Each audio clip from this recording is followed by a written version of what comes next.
गोंडा बस्ती वालों, मुहर्रम में पहले दिन से ढोल बजाना शुरू कर देना। अली के दर का कुत्ता कह रहा है फतावा आलमगीरी दिखाना मेरा काम है। हमारे बाप दादा ने सोने और जवाहरात और गड्डियां नहीं थमाई हैं। हमें पैदा होने के बाद बिस्मिल्लाह खानी के बाद अल्लाह ताला नबविया फिल फतावा रज़विया हाथों में दी है। सुभान अल्लाह, सुभान अल्लाह, सुभान अल्लाह। पहली मुहर्रम को ढोल बजाओगे, कितने मर्द के पूत हैं? बजाओगे? सब पूछेंगे क्यों बजात हो? ये अब जवाब सुनो बाबू। सब पूछेंगे क्यों बजात हो? कहना बाबू हमने गौवा को जमा करे हैं, हम गौवा वालों को जमा करे हैं, तू का कोई खबर नहीं है।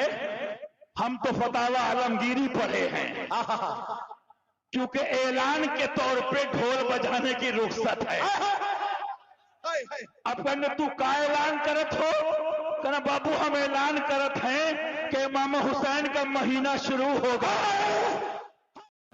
ढोल बजेगा तेरा ढोल, मरेगा तब ढोल बजेगा। ढोल बजवाना, मौत आ जाए तो मौत से पहले वसीयत करके जाना बजाओ ढोल, जब मर जाऊं तो ढोल बजाना। लोग कहें क्यों? कहना कि उनसे कहना कि जब ढोल बजाओ तो पहली बार ढोल बजा के बताना कि अब फला साहब मर गए हैं, अब ढोल से मरने का ऐलान हो रहा है। फिर थोड़ी देर के बाद ढोल बजवाना।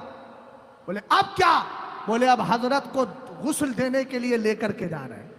फिर ढोल बजवाना, ऐलान है ना, फिर ढोल बजवाना और कहना कि अब, बोले अब क्यों ढोल बज रहा है? बोले अब हजरत की नमाज जनाजा होना है। बोले उसके बाद फिर ढोल बजवाना। बोले अब क्यों? बोले अब हजरत को कब्र में उतारा जाना है।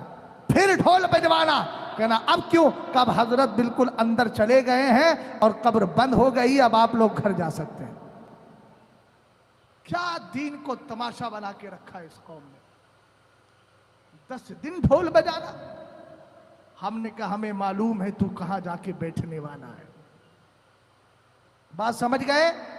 आला हजरत की आधी बात बयान करके अगर कोई कितने ही बड़े पीर और वली का बेटा क्यों ना हो, याद रखना हम बेटा नहीं देखते।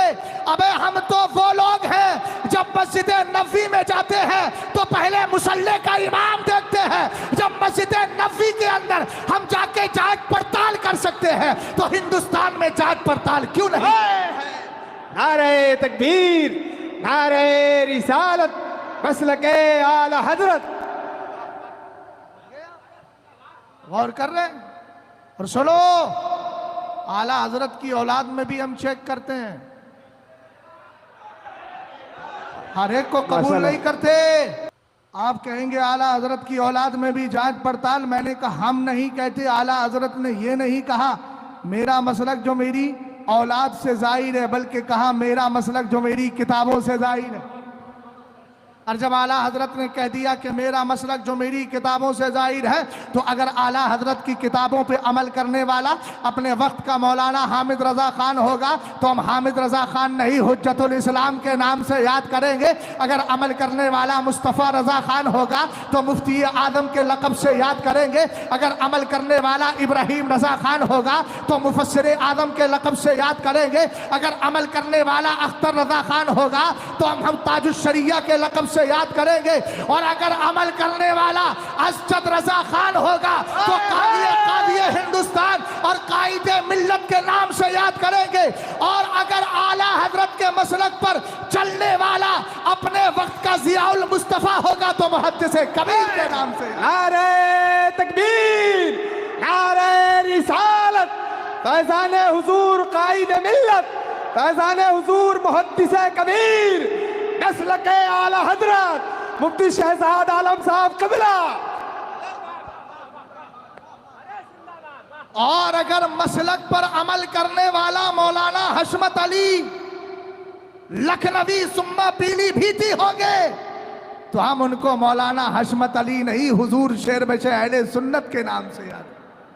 और सुनो, अगर अमल करने वाले अपने वक्त के मौलाना मुशाहिद रजा साहब होंगे तो हम उनको मुशाहिद मिल्लत के नाम से याद करेंगे, इसलिए कि हम जानते हैं अपनों को कैसे निकाला जाता है, हमें निकालना भी आता है और अपनों को बचाना भी आता है।